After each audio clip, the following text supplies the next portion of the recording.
The other day, I received some updates from Burkina Faso, not from ADDI, but Burkina Faso themselves. We have some direct information from the government concerning citizenship or permanent residency, rather, for the diaspora.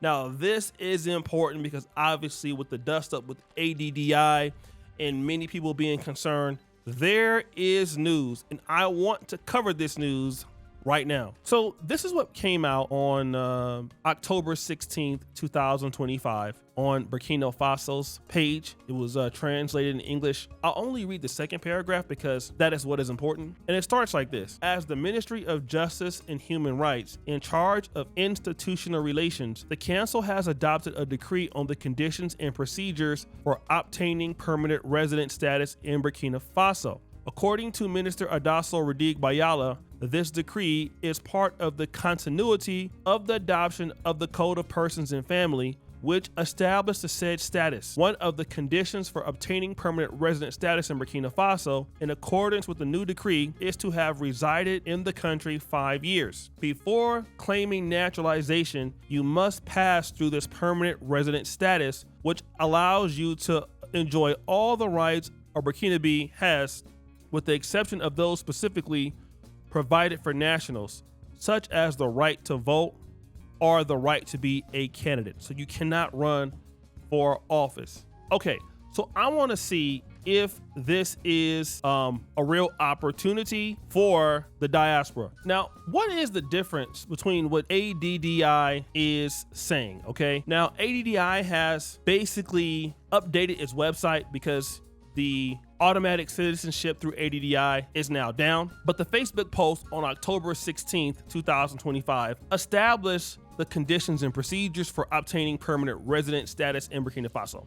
This means you need to live 5 years there before applying for naturalization because you need to live there 5 years straight, okay? Now, what ADDI is saying is that there is a ceremony for the issuance of permanent residency between October 26th in November 8th, 2025, while the ADDI team is visiting Burkina Faso.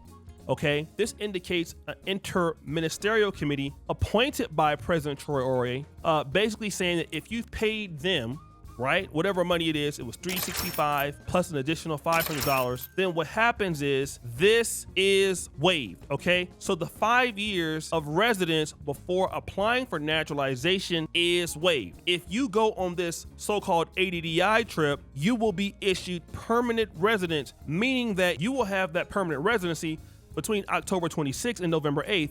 And the reason why that's different between October 16th, 2025, because this seems to be a specialized condition.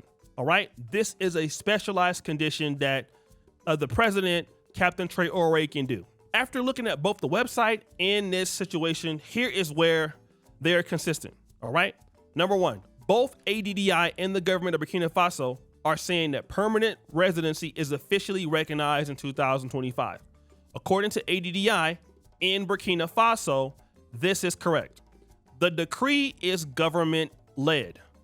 This is also correct with ADDI.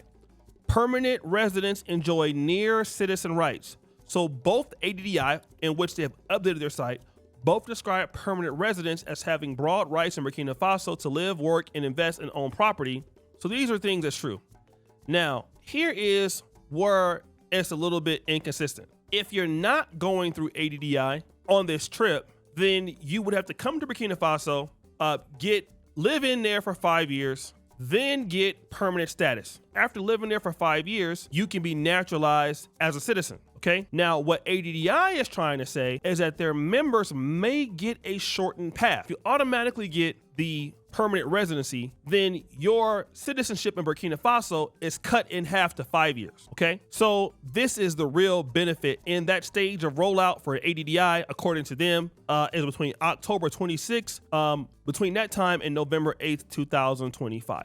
Okay, now let's compare this to other countries. Now, if what they're saying is correct, Burkina Faso, this does give you a better opportunity than, let's say, other countries. Kenya, which is like, permanent residency, you need 7 years continuously there. Rwanda, 5 years. Okay, Uganda is 10 years. So it's much harder in Uganda than other places. So it does seem to be an opportunity. But here's the problem that I see.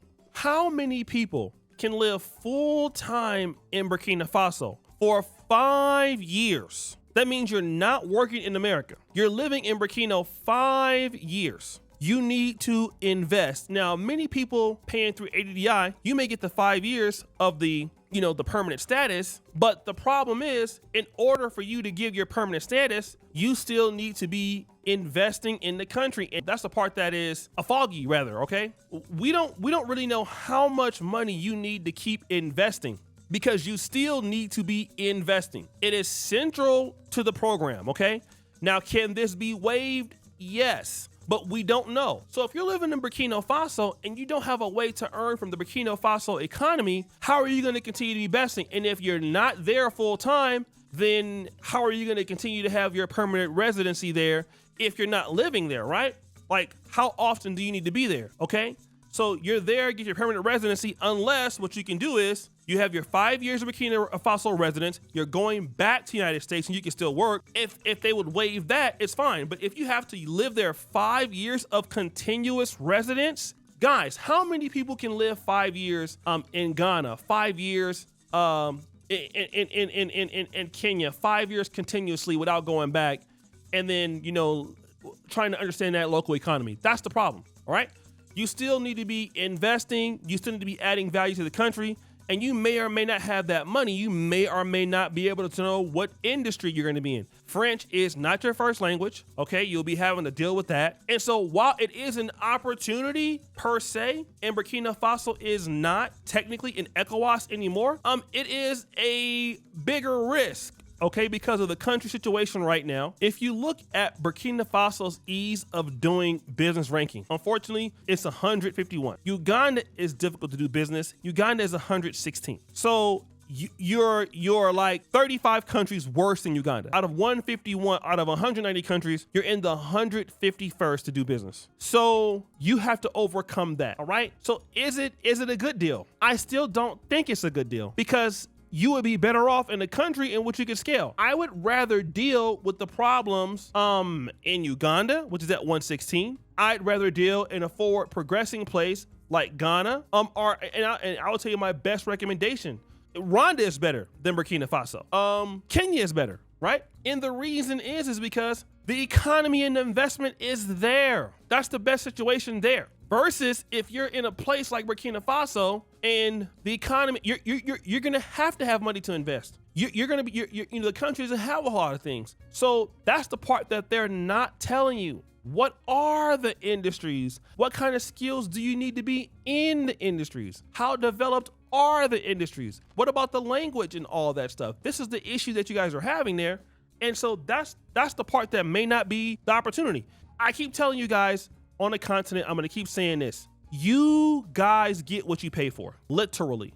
This is what happens when, Black Americans or people in the diaspora, you get a deal. You're looking for a deal and you're trying to pay, for a deal or a bargain. You can't get a bargain on an African country, guys. Unfortunately, this is not a Walmart sale. This is not a Black Friday sale. This is an investment opportunity. You need people that have certain skills to work in an industry. You need to be able to communicate with those people, and all deals ain't good deals, right? This is the reason why you don't buy a certain type of phone at Best Buy, because it's cheaper. You buy a phone because it's the best for you, right? And there are African countries that are just not based off of value. It's what is best for you. And most English speaking people, I just can't see that you would say that the Burkina Faso is just the best for what you want to do right now if you've never lived in an environment like Burkina Faso. You might go to a bank and it's all French speaking there and there's no English people. What do you do then? What do you do when none of the contracts are in English? Again, these concessions are not there for you. So I still don't think, even if they could give it to you, and that's one other thing too, is do you trust ADDI? Do you trust Americana to deliver on something in which she's already shown that she's not able to deliver? I don't know. I probably wouldn't trust it. But again, if they could fast track you, you're no longer in ECOWAS. So if you're in ECOWAS, I would say it's probably a better deal. If I could get citizenship in the East African community, it makes my time to live in Kenya easier, Tanzania easier, Rwanda easier, Uganda easier. But you're no longer ECOWAS anymore. In fact, Burkina Faso has its own, it has its own passport. So, if you can get your passport in residency in Burkina Faso and then go kick it in Ghana all you want, or Sierra Leone all you want, or Ivory Coast all you want, yeah, then it would make sense. But you're most likely not going to be able to do that because they left, right? So then you're kicking it with Chad, you're kicking it with Mali. Again, there you are in that Francophone connection in which these are, really poor countries that don't speak English. I want to still build on this idea of opportunities, okay? Opportunities in Africa are there, but you gotta weigh them, okay? And one of the tricks that people use on Black Americans is deals. Now, think about this. ADDI, if they are getting this deal for you in Burkina Faso, they wouldn't do it just because they want to help you. They're doing it because they're a for-profit business, right? So as long as it's positive for them, and obviously they're paying somebody some money to make this happen, then they're gonna do it. But that doesn't mean that this is in the best interest of you. There are countries out there that have a lot more to offer. Right now, Botswana has a citizenship by investment that's $75,000, something like that, okay? It's a really, really, really, really good offer from what I can see. Sometimes it's best for you just to wait. You don't have to feel that you are in a rush to invest in Africa, okay? Africa is going to be here. It has always been here. You always should invest in what you understand. It's the best way to do anything in the world. Understand if the country has certain utilities, if they have certain roads, if they have certain infrastructure to support you. Because the one thing that you're going to find out, once you get your permanent residence in Burkina Faso and it don't work out, you cannot go to Dr. Ericana and get the money back. The money is gone. Dr. Ericana gonna buy her some new weaves, some new wigs, some new sandals, some new heels. That money is gone, all right? And you're not gonna be able to reach out to her or the ADDI to get anything done. You'll be out there completely down bad. Also, what connectivity is it to the rest of Africa? For an example, I'm in Kampala, Uganda.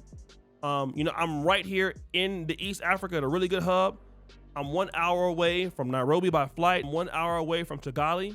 I can fly directly now into South Africa from here with Uganda Airlines. I'm in a good position. It's 50 million people here. You can really scale an enterprise. It's hard, but you have some opportunities. In Kenya, you have even a better opportunity.